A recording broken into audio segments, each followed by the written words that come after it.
बात तो सब जानते ही हैं कि भगवान शिव को कई नामों से पुकारा जाता है। उन्हीं नामों में से एक है त्रिलोचन, जिसका अर्थ है तीन आंखों वाला, क्योंकि एकमात्र भोलेनाथ ही ऐसे देव हैं जिनकी तीन आंख है, इसलिए उन्हें त्रिलोचन भी कहा जाता है। मान्यता है कि भगवान अपने तीसरे नेत्र से सब कुछ जान सकते हैं, जो कि आम आंखों से नहीं देखा जा सकता था।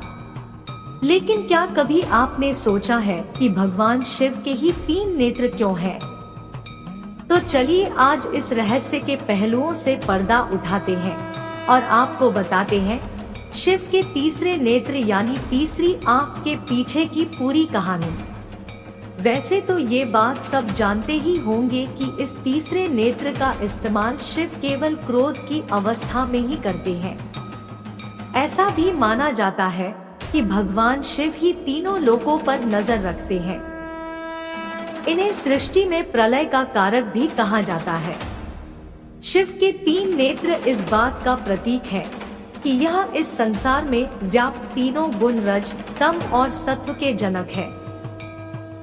इनकी ही प्रेरणा से रज, तम और सत्व गुण विकसित होते हैं। भगवान शिव की तीसरी आंख उनका कोई अतिरिक्त अंग नहीं है, बल्कि ये दिव्य दृष्टि का प्रतीक है। ये दृष्टि आत्मज्ञान के लिए बेहद जरूरी बताई जाती है।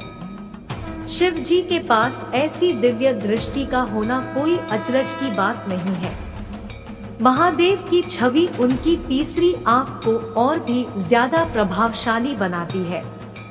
शिव की तीसरी आंख के रहस्य में कई सारी कथाएं प्रचलित हैं, लेकिन इस संदर्भ में एक ऐसी कथा प्रचलित है जिसका जिक्र अक्सर किया जाता है। यह कथा है कामदेव को तीसरी आंख से भस्म कर देने की कथा। एक समय की बात है जब पार्वती जी ने भगवान शिव के पीछे जाकर उनकी दोनों आंखें अपनी हथेलियों से बंद कर दी। इससे सारे संसार में अंधकार छा गया, क्योंकि माना जाता है कि भगवान शिव की एक आंख सूर्य है, दूसरी चंद्रमा।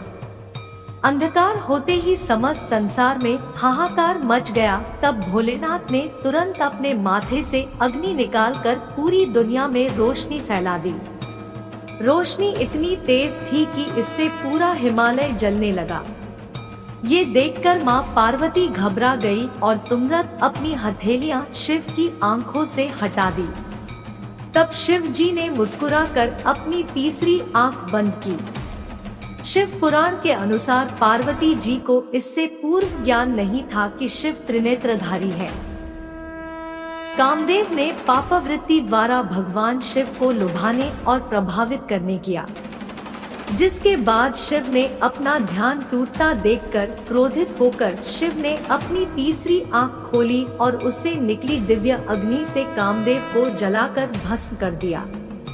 सच्चाई यह है कि यह कथा प्रतीकात्मक है, जो यह दर्शाती है कि कामदेव हर मनुष्य के भीतर वास करता है, पर यदि मनुष्य का विवेक और प्रज्ञा जागृत हो तो वह अपने भीतर उठ रहे अवांछित काम के उत्तेजना को रोक सकता है और उसे नष्ट कर सकता है।